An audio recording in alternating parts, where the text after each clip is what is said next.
एक आदमी परदेश गया था, एक ऐसे देश में जहां की वो भाषा नहीं समझता और न उसकी भाषा ही दूसरे लोग समझते हैं। उस देश की राजधानी में एक बहुत बड़े महल के सामने खड़े होकर ये भवन किसका? उस आदमी ने कहा सेबेस्टियन। उस आदमी का मतलब था मैं आपकी भाषा नहीं समझा, लेकिन उस परदेशी ने समझा कि किसी सेबेस्टियन नाम के आदमी का ये मकान है। उसके मन में बड़ी ईर्ष्या पकड़ी उस आदमी के प्रति जिसका नाम सेबेस्टियन है। इतना बड़ा भवन था, इतना बहुमूल्य भवन था, हजारों नौकर चाकर आते जाते थे, सारे भवन पर संगमरमर था। उसके मन में बड़ी ईर्ष्या हुई सेबेस्टियन के प्रति, और सेबेस्टियन कोई था ही नहीं। उस आदमी ने सिर्फ इतना कहा था कि मैं समझा नहीं कि आप क्या पूछते हैं। फिर वो आदमी घूमता हुआ बंदरगाह पर पहुंचा। एक बड़े जहाज से बहुमूल्य सामान उतारा जा रहा था, कारें उतारी जा रही थी। उसने पूछा ये सामान किसका उतर रहा है? एक आदमी ने कहा सेबेस्टियन। उस आदमी ने कहा मैं समझा नहीं कि आप क्या पूछते। उस परदेशी की ईर्ष्या और भी बढ़ गई। जिसका वो भवन था उसी आदमी की ये बहुमूल्य कारें भी उतारी जा रही, और वो आदमी था ही नहीं। उसका मन आग से जलने लगा। काश वो भी इतना धनी होता। और जब वो रास्ते पर लौटता था उदास, चिंतित, दुखी, ईर्ष्या से भरा हुआ, तो उसने देखा कि किसी की अर्थी जा रही है और हजारों लोग उस अर्थी के पीछे। निश्चित ही जो आदमी मर गया है वो बड़ा आदमी होगा।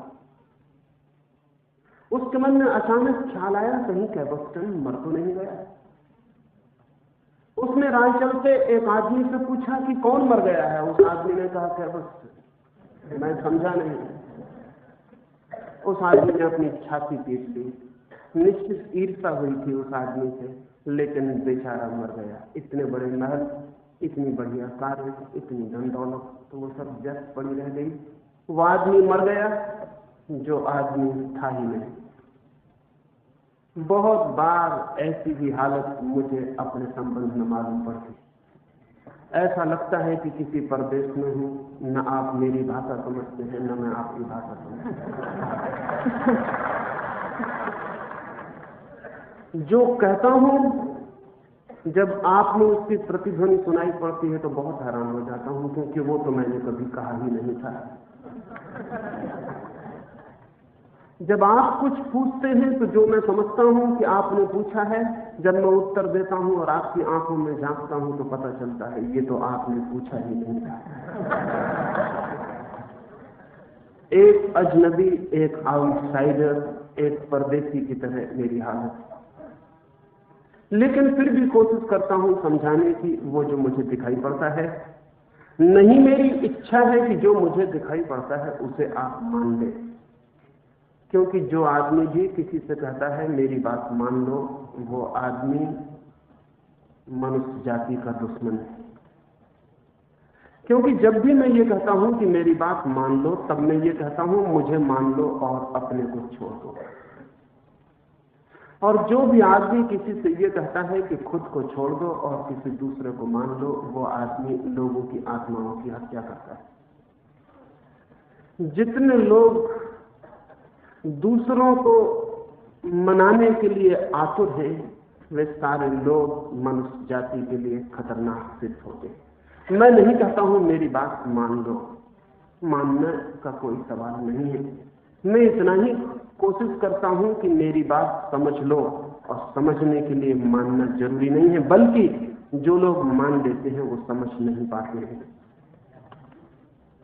जो नहीं मानते हैं वो भी नहीं समझ पाते हैं, क्योंकि मानने और न मानने की जल्दी में समझने की फुर्सत नहीं मिलती। जिस आदमी को समझना है उसे मानने और न मानने की आतुरता नहीं दिखानी चाहिए, उसे समझने की ही आतुरता दिखानी चाहिए। मेरी बात को मानने से आपका कोई विकास नहीं होगा। किसी की बात मानने से किसी का कभी कोई विकास नहीं होता है। लेकिन किसी की भी बात समझने से जरूर विकास होता है, क्योंकि जितना आप समझने की कोशिश करते हैं उतनी आपकी समझ विकसित होती है। लेकिन हम सारे लोग उत्सुक होते हैं मानने या न मानने को, क्योंकि समझने में श्रम करना पड़ता है, मानने न मानने में श्रम की कोई भी जरूरत नहीं है। और हम मानसिक रूप से इतने आलसी हो गए हैं कि हम मन से कोई भी श्रम नहीं करना चाहते, इसलिए दुनिया में इतने अनुयायी दिखाई पड़ते हैं, दुनिया में इतने वाद, इतने इस्म दिखाई पड़ते हैं, इसलिए दुनिया में इतने गुरु दिखाई पड़ते हैं, इतने शिष्य दिखाई पड़ते हैं। जिस दिन मनुष्य मानसिक श्रम करने को राजी होगा, इस दुनिया में कोई अन्यायी नहीं होगा, कोई वाद नहीं होगा, कोई गुरु, कोई शिष्य नहीं होगा। जब तक हम मानसिक रूप से श्रम करने को राजी नहीं है, तब तक दुनिया में ये सब नासमझियां जारी रहेंगी, क्योंकि जो लोग भी श्रम नहीं करना चाहते वे किसी दूसरे के श्रम पर ही आधारित होना चाहते हैं। ये भी एक तरह का शोषण है। मैं सोचूं और आप मान लें तो आपने मेरा शोषण किया, मैं सोचूं और आपको जबरदस्ती मना दूं तो मैं आपका शोषण कर रहा हूं। और दुनिया में आर्थिक शोषण इतना ज्यादा नहीं है जितना मानसिक और आध्यात्मिक शोषण। पैसे का शोषण इतना बड़ा नहीं है, क्योंकि किसी का पैसा छीन लेने से आप उसका कुछ भी नहीं छीनते हैं, लेकिन जब किसी आदमी की आत्मा छीन जाती है तो उसका सब कुछ छीन जाता है। सारी दुनिया आध्यात्मिक रूप से गुलामी में है, और उस गुलामी का कारण है एक मानसिक आलस्य, एक मेंटल लिथार्जी। भीतर हम कुछ भी नहीं करना चाहते, इसलिए कोई भी जोर से कह दे कि मेरी बात मानो, मैं भगवान हूं, या चार नासमझों को इकट्ठा कर ले और बाजार में डंडी पिटवा दे कि बहुत बड़े महात्मा गांव में आ रहे हैं, तो हम मानने को एकदम तैयार हो जाते हैं। हम मानने को तैयार ही बैठे हैं। कोई आ जाए और हमें कहे कि मैं ठीक हूं, जोर से कहना चाहिए, और वस्त्र उसके रंगे हुए होना चाहिए, और उसके आसपास प्रचार की हवा होनी चाहिए, फिर हम मानने को तैयार। क्या हम सोचने को कभी भी तैयार नहीं होंगे? मनुष्य जाति का जन्म ही नहीं होगा अगर मनुष्य सोचने को तैयार नहीं होता है, लेकिन हम सोचने को बिल्कुल तैयार नहीं है। मेरा कोई भी आग्रह नहीं है कि मैं जो कहता हूं उसे माने, और इसलिए न माने इसका भी आग्रह नहीं है। आग्रह कुल इतना है कि जो मैं कहता हूं उसे सुने समझे, वही मुश्किल हो गया, क्योंकि भाषा ही ऐसी मालूम पड़ती है। मैं कोई और भाषा बोलता हूं, आप कोई और भाषा समझते हैं। एक गांव में गया हुआ था, एक मित्र आए और कहने लगे, लोकतंत्र के संबंध में आपका क्या ख्याल है, डेमोक्रेसी के बाबत आप क्या सोचते हैं? मैंने कहा, जिसे तुम लोकतंत्र कहते हो, अगर यही लोकतंत्र है तो इससे तो बेहतर है कि मुल्क तानाशाही में चला जाए। उनने जाके गांव में खबर कर दी कि मैं तानाशाही को पसंद करता हूं। ये ऐसे ही हुआ कि जैसे कोई बीमार आदमी मेरे पास आए, खांसता थकारता, और मुझसे पूछे कि मैं क्या करूं, तो उससे मैं कहूं, इस तरह बीमार जिंदा रहने की बजाय तो बेहतर है कि तुम मर जाओ। और वो आदमी गांव में खबर कर दे कि मेरा मानना यह है कि सब लोगों को मर जाना चाहिए। लौट के उस गांव में पता चला कि मैं लोकतंत्र का दुश्मन हूं और तानाशाही के पक्ष में हूं, और यही नहीं, ये भी पता चला कि मैं खुद ही तानाशाह होना चाहता हूं। तब सिवाय इसके मानने के क्या रास्ता रहा कि भाषाएं शायद हम दो तरह की बोल रहे हैं। मुझसे ज्यादा लोकतंत्र को प्रेम करने वाला आदमी खोजना थोड़ा मुश्किल है। मैं तो लोकतंत्र को इतना प्रेम करता हूं कि चाहता हूं कि दुनिया में कोई तंत्र ही ना रह जाए, क्योंकि जब तक तंत्र है तब तक लोकतंत्र नहीं हो सकता है। कोई भी तंत्र होगा ऊपर तो आदमी को गुलाम बनाएगा, कम या ज्यादा, लेकिन तंत्र होगा तो गुलाम बनाएगा। तंत्र होगा, शासन होगा तो आदमी किसी न किसी तरह की गुलामी में रहेगा, कम और ज्यादा दूसरी बात है। जिस दिन तंत्र नहीं होगा उसी दिन जगत में ठीक लोकतंत्र होगा। जिस दिन शासन नहीं होगा उसी दिन दुनिया में ठीक शासन आया, ऐसा कहना चाहिए। लेकिन मुझे उस गांव में जाके पता चला कि मैं खुद ही तानाशाह होना चाहता हूं, मैं तानाशाही को पसंद करता हूं। न केवल अखबारों में यह खबर निकली, एक सज्जन ने पूरी किताब ही लिख दी इस बात के ऊपर कि मैं तानाशाह होना चाहता हूं। तब सिवाय इसके कि हम अलग अलग भाषाएं बोल रहे हैं और क्या कहा जा सकता है। मैं एक गांव में ठहरा हुआ था, जिस घर में रुका हुआ था उस गांव के कलेक्टर की पत्नी मुझसे मिलने आई। जब कॉलेज में पढ़ता था तो वो महिला मेरे साथ पढ़ती। सर्दी की रात थी, मैं कंबल अपने पैरों पर डाले हुए बिस्तर पर बैठा था। वो मिलने आई, वो मुझसे गले मिल गई। न मालूम बचपन की और कॉलेज के दिनों की बहुत सी स्मृतियां सुनाने लगी। बैठ गई पलंग पर। मैंने उससे कहा कि सर्दी है, कंबल उसने अपने पैरों पर डाल लिया। हम दोनों उस पलंग पर कंबल डाले बैठे रहे। दूसरे दिन सभा में एक आदमी ने चिट्ठी लिख के मुझे पूछा कि कल रात एकांत में एक स्त्री के साथ एक ही बिस्तर पर एक ही कंबल में आप थे या नहीं? हाँ या ना में जवाब दीजिए। और हम गोलमोल उत्तर पसंद नहीं करते हैं, या तो हाँ कहिए या ना कहिए। मैंने कहा बिल्कुल था, हाँ। घर लौट कर आया, घर के लोग कहने लगे आप बिल्कुल पागल, आपने हाँ कहा, लोग क्या समझे होंगे? मैंने कहा बात सच्ची थी, हम एक बिस्तर पर थे, एक ही कंबल में थे, रात भी थी। वो तो ठीक ही कह रहे थे। उन्होंने कहा यह सवाल नहीं है कि वो क्या, उनका मतलब आप नहीं समझे। उनका मतलब बिल्कुल दूसरा था। सारे गांव में क्या अफवाह उड़ रही है आपको पता नहीं कि आप एक स्त्री के साथ एक ही बिस्तर पर एक ही कंबल में थे। मैंने कहा सिवाय इसके कि हम भाषाएं अलग बोलते हैं और क्या समझा जा सकता है? क्या समझा जा सकता है? इसके सिवाय कोई उपाय नहीं। फिर मुझसे लोग पूछते हैं कि जवाब दीजिए, और जवाब गोलमोल नहीं होना चाहिए, सीधा सीधा होना। वे हाँ और ना में जवाब चाहते, और तब मैं बहुत चकित भी होता हूं, रोता भी हूं और हंसता भी। कैसे लोगों के साथ। तब मुझे याद आती है एक फकीर की। एक फकीर था बोधिधर, वो हिंदुस्तान से चीन गया, लेकिन चीन में 9 वर्षों तक वो आदमी दीवार की तरफ मुंह किए बैठा रहा। अगर आप उससे मिलने जाते तो बहुत अशिष्ट मालूम पड़ता वो आदमी, क्योंकि वो आपकी तरफ मुंह नहीं करता था, वो दीवार की तरफ मुंह रखता था, आपकी तरफ पीठ रखता था। वो जब भी बैठता दीवार की तरफ मुंह करके बैठता। चीन का सम्राट उससे वो मिलने आया, उसने कहा ये क्या बदतमीजी है, मैं तुम्हारे पीछे खड़ा हूं, तुम दीवार की तरफ मुंह किए हो। उस बोधि धर्म ने कहा कि हजारों अनुभव के बाद इस नतीजे पर पहुंचा हूं कि दीवार की तरफ मुंह करना ठीक होता है, क्योंकि आदमी भी मुझे दीवार की तरह मालूम पड़ते हैं, कोई सुनता ही नहीं। तो तुम्हारी तरफ मुंह करूं उसमें मुझे ज्यादा बदतमीजी मालूम पड़ती है, क्योंकि तुम आदमी कम और दीवार ज्यादा मालूम पड़ते हो। और हो सकता है कि मेरी आंखों में तुम्हें ख्याल आ जाए कि आदमी मुझे दीवार समझ रहा है, तो मैं दीवार की तरफ मुंह रखता हूं। जब कोई आदमी आएगा तो मैं उसकी तरफ मुंह कर दूंगा, लेकिन तुम दीवार हो।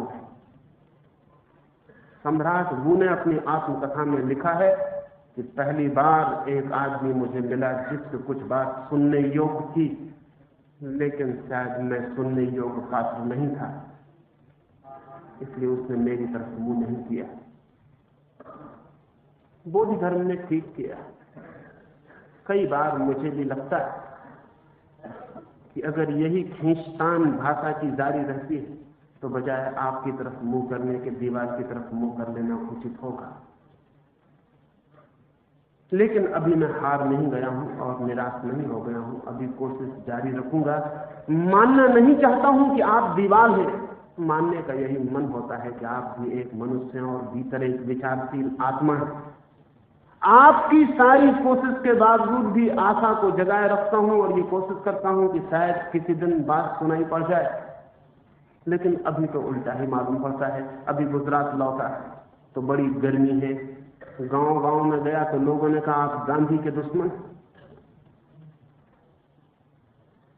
तब मुझे बड़ा आश्चर्य हुआ, अगर गांधी के कोई दुश्मन है इस मुल्क में तो गोंडसे से भी ज्यादा गांधीवादी गांधी के दुश्मन है। गोंडसे ने गांधी के शरीर की हत्या की, गांधीवादी गांधी की आत्मा की हत्या करने पर पूरी तरह उतारू है। गोंडसे की गोली के बाद भी गांधी बच गए हैं पूरी तरह। गांधी को वो गोली नहीं लगी, नहीं लग सकती है, लेकिन गांधीवादी जो गांधी का जय जयकार करके जिस तरह की गोलियां मार रहे हैं, गांधी का नाम भी पूछ जाएगा। लेकिन वही लोग खबर करते हैं कि मैं गांधी का दुश्मन हूं। तब मैं हैरान होता हूं कि गांधी से मेरी दुश्मनी क्या हो सकती है? कौन गवाह बनेगा? सिवाय गांधी के कोई गवाह नहीं बन सकता था इस मामले में। लेकिन गवाह वे लोग हैं जो गांधी की सब भांति हत्या कर रहे हैं। यह आपको ख्याल नहीं होगा कि दुनिया में आज तक जीसस की हत्या उन लोगों ने नहीं की जिन्होंने उसे सूली पर लटकाया। जीसस की हत्या की ईसाइयों ने, जो उनके अनुयायी थे। और सुकरात को उन्होंने नहीं मारा।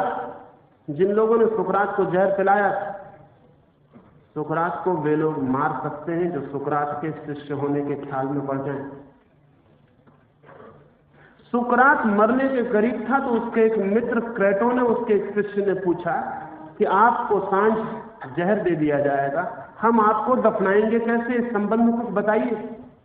सुकरात ने कहा, देखो मजा, वे मेरे दुश्मन हैं जो मुझे मारने की कोशिश कर रहे हैं, और ये मेरे मित्र जो मुझे दफनाने की कोशिश कर रहे हैं। ये देखो मजा कि मेरे मित्र मुझसे पूछते हैं कि दफनाएंगे कैसे। मित्र सदा यही पूछते हैं कि मर तो आप जाओगे, हम दफनाएंगे कैसे? वो गांधीवादी गांधी को दफनाने की कोशिश कर रहे हैं, वो मित्र हैं उनके।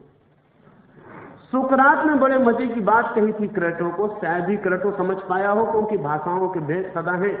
सुकरात ने कहा था, पागल क्रेटो, तुम दफनाने की कोशिश करना, लेकिन मैं तुमसे कहता हूं तुम सब दफन जाओगे, फिर भी मैं रहूंगा। और अगर कोई तुम्हें कभी याद भी रखेगा तो सिर्फ इसलिए कि तुमने सुकरात से प्रश्न पूछा था कि हम कैसे दफनाएंगे। और आज क्रेटो के बाबत इतना ही पता है कि उसने सुकरात से पूछा था, और कुछ भी पता नहीं। शिष्य दफनाते हैं गुरुओं को, अनुयायी दफनाते हैं नेताओं को, पीछे चलने वाले दफनाते हैं आगे चलने वालों को। क्यों ऐसा हो जाता है? लेकिन इसके होने के पीछे कुछ कारण है। ये शायद आपको पता न हो, ये शायद ख्याल में भी ना हो कि जो आदमी भी किसी का अनुयायी बनता है, वो आदमी, पहली तो बात है, खतरनाक है, डेंजरस है। क्योंकि कोई बुद्धिमान आदमी कभी किसी का अनुयायी नहीं बनता है। सिर्फ बुद्धिहीन लोग अनुयायी बनते हैं। अनुयायियों की जमात बुद्धिहीनों की जमात है, स्टूपिडिटी की जमात है, जहां सारे बुद्धिहीन इकट्ठे हो जाते। मैंने सुना है एक बार एक आदमी को सत्य मिल गया। शैतान के शिष्य भागे हुए शैतान के पास गए और उन्होंने कहा, क्या सो रहे हो? एक आदमी को सत्य मिल गया, सब मुश्किल पड़ जाएगी। शैतान ने कहा, घबराओ मत, जाके गांव में खबर कर दो कि एक आदमी को सत्य मिल गया है, किसी को अनुयायी बनना हो तो बन जाओ। शैतान के शिष्यों ने कहा, इससे क्या फायदा होगा, हम ही प्रचार करें। शैतान ने कहा कि मेरे हजारों साल का अनुभव यह है कि अगर किसी आदमी को सत्य मिला हो और उस आदमी को और उसके सत्य को खत्म करना हो तो अनुयायियों की भीड़ इकट्ठी कर दो। तुम जाओ गांव गांव में डंडी पीट दो कि किसी आदमी को अगर सत्य गुरु चाहिए हो तो सत्य गुरु पैदा हो गया है। तो जितने मूढ़ होंगे वो भाग तो उसके आसपास इकट्ठे हो जाएंगे, और एक बुद्धिमान आदमी हजार मूढ़ों के बीच में क्या कर सकता है? और यही हुआ। शैतान के शिष्यों ने गांव गांव में खबर कर दी, जितने बुद्धिहीन जन थे वो सब इकट्ठे हो गए, और वो आदमी भागने लगा कि मुझे बचाओ, लेकिन उसे कौन बचाता? शिष्यों ने उसे जोर से पकड़ लिया। दुश्मन से आप बच सकते हैं, शिष्यों से कैसे बच सकते हैं? इसलिए अगर कभी किसी को सत्य मिल जाए तो अनुयायियों से सावधान रहना, शिष्यों से बचना। वो हमेशा तैयार है, शैतान उनको सिखा के भेजता है। गांधी जिंदगी भर चिल्लाते रहे कि मेरा कोई वाद नहीं, और अब गांधीवादी उनके वाद को सुव्यवस्था देने की कोशिश में लगे। वो रिसर्च कर रहे हैं, शोध केंद्र बना रहे हैं, स्कॉलरशिप्स दे रहे हैं, और कह रहे हैं कि गांधी के वाद का रेखाबद्ध रूप तय करो। गांधी के वाद को खड़ा किया जा रहा है। गांधी जिंदगी भर कोशिश करते रहे कि मेरा कोई वाद नहीं है। सच बात तो यह है कि किसी भी विवेकशील आदमी का कोई वाद नहीं होता। विवेकशील आदमी प्रतिपल अपने विवेक से जीता है, वाद के आधार पर नहीं। वाद के आधार पर वे जीते हैं जिनके पास विवेक नहीं होता है। वाद का क्या मतलब होता है? वाद का मतलब होता है तैयार उत्तर। जिंदगी रोज बदल जाती है, जिंदगी रोज नए सवाल पूछती है, और वादी के पास तैयार उत्तर होते। वो अपनी किताब में से उत्तर लेके आ जाता है कि ये उत्तर काम करना चाहिए। जिंदगी रोज बदल जाती है, वादी बदलता नहीं, वादी ठहर जाता है। जो महावीर पर ठहर गए हैं वो 2500 वर्ष पहले ठहर गए हैं। 2500 वर्ष में जिंदगी कहां से कहां चली गई। और वादी महावीर पर ठहरा, वो कहता हम महावीर को मानते हैं। जो कृष्ण पर ठहरा है वो 3500-4000 हजार वर्ष पहले ठहरा है। जो क्राइस्ट पे ठहरा है वो 2000 साल पहले ठहरा है। वो वहां ठहर गए हैं, जिंदगी वहां नहीं ठहरी। जिंदगी आगे बढ़ती चली गई है, जिंदगी प्रतिपल बदल जाती है, जिंदगी रोज नए सवाल लाती है। और वादी के पास बंधे हुए रेडीमेड उत्तर, रेडीमेड कपड़े हो सकते हैं, रेडीमेड उत्तर नहीं हो सकते। वो बंधे हुए उत्तर को लेकर नए सवालों के सामने खड़ा हो जाता है। वो कहता है कि हमारे उत्तर सही है, तब ये उत्तर हारते चले जाते हैं। इसलिए वादी व्यक्ति के पास निरंतर हार आती है, कभी जीत नहीं आती। वादी हमेशा हार जाते हैं। मैंने सुना है एक जापान में एक छोटा सा गांव था, उस गांव में 2 मंदिर थे। एक मंदिर उत्तर का मंदिर था, एक दक्षिण का मंदिर। उन दोनों मंदिरों में पुश्तैनी झगड़ा था, दुश्मनी थी। मंदिरों में हमेशा झगड़ा होता है, ये तो आप जानते हैं। 2 मंदिरों में दोस्ती नहीं सुनी होगी, मंदिरों में कभी दोस्ती नहीं होती। अभी वो अच्छे दिन नहीं आए दुनिया में जब मंदिरों में दोस्ती होगी। अभी मंदिरों में झगड़ा होता है। अभी मंदिर खतरनाक है, अभी मंदिर धार्मिक नहीं है। जब तक मंदिर झगड़ा करवाते हैं तब तक वो धार्मिक कैसे हो सकते हैं? अभी दुनिया में सभी मंदिर अधर्म के अड्डे, क्योंकि उनसे झगड़े की शुरुआत होती है। उस गांव के दोनों मंदिरों में भी झगड़ा था। झगड़ा इतना ज्यादा था कि पुजारी एक दूसरे का चेहरा भी देखना पसंद नहीं करते थे। दोनों पुजारियों के पास 2 छोटे बच्चे थे काम के लिए, सब्जी लाने के लिए, ऊपर का काम सेवा करने के लिए। पुजारियों ने उन बच्चों को समझा दिया था कि कभी भूल के दूसरे मंदिर की तरफ मत जाना, और ये भी समझा दिया था कि दूसरे मंदिर का वो जो लड़का है उससे कोई दोस्ती मत करना, हमारी दुश्मनी बहुत प्राचीन है और प्राचीन चीजें बड़ी पवित्र होती हैं। तो ये पवित्र दुश्मनी को बाधा मत देना, कभी मिलना जुलना मत। लेकिन बच्चे बच्चे हैं, बूढ़े बिगाड़ने की कोशिश भी करते हैं तो भी एकदम से बिगाड़ तो नहीं देते। बच्चों को भी बिगड़ने में वक्त लग जाता है। बूढ़े तो बिगाड़ने की कोशिश करते हैं कि जन्म से ही बिगाड़ दें, लेकिन बिगाड़ते बिगाड़ते वक्त लग जाता है। बच्चे थोड़े दिन तक नहीं बिगड़ते हैं, इंकार करते हैं। जिन बच्चों में जितनी जान होती है वो अपने माँ बाप को उतना लड़ते हैं कि बिगाड़ नहीं सकोगे हमें, लेकिन अक्सर माँ बाप जीत जाते हैं और बच्चे हार जाते हैं। अब तक तो ऐसा ही हुआ है, बच्चे अब तक नहीं जीत सके, लेकिन आगे आशा बांधनी चाहिए कि वो वक्त आएगा कि माँ बाप हारेंगे और बच्चे जीतेंगे। क्योंकि जब तक बच्चे नहीं जीतते हैं माँ बाप से, तब तक दुनिया के पुराने रोग समाप्त नहीं हो सकते, वो जारी रहेंगे। क्योंकि माँ बाप उस जहर को बच्चों में डाल देते हैं। वो बूढ़े पुजारी भी उन बच्चों को समझाते थे कि कभी भूल के देखना भी मत, लेकिन बच्चे बच्चे हैं, कभी कभी मौके बेमौके चोरी छिप के वो आपस में मिल लेते थे। चोरी से मिलना पड़ता था। दुनिया इतनी बुरी है कि यहां अच्छे काम भी चोरी से करने पड़ते हैं। अभी अच्छे काम खुले आम करने का नौबत नहीं आ पाई। बच्चों को चोरी से मिलना पड़ता था। लेकिन एक दिन एक पुजारी ने देख लिया कि उसका बच्चा दूसरे बच्चे से रास्ते पे मिल रहा है। वो पुजारी को आग लग गई। हिंदू बाप को आग लग जाती है, मुसलमान बेटे से उसका बेटा मिल रहा हो, और बेटे से बेटा मिल रहा हो तब तो आग कम लगती है, अगर बेटी से बेटा मिल रहा हो तब आग बहुत लग जाती है। क्योंकि 2 बेटों का मिलना उतना खतरनाक नहीं है, लेकिन एक बेटे और बेटी का मिलना बहुत खतरनाक हो सकता है। वो खतरनाक इतना हो सकता है कि हिंदू और मुसलमान दोनों उस खतरे में बह जाएं। इसलिए बेटी और बेटी को मिलने के लिए बिल्कुल ही रुकावट है। पुजारी ने देखा, वो क्रोध से भर गया, उस लड़के को बुलाया और कहा तू उससे क्या बात कर रहा था? मैंने कितनी बार कहा कि उससे बात नहीं करनी। उसने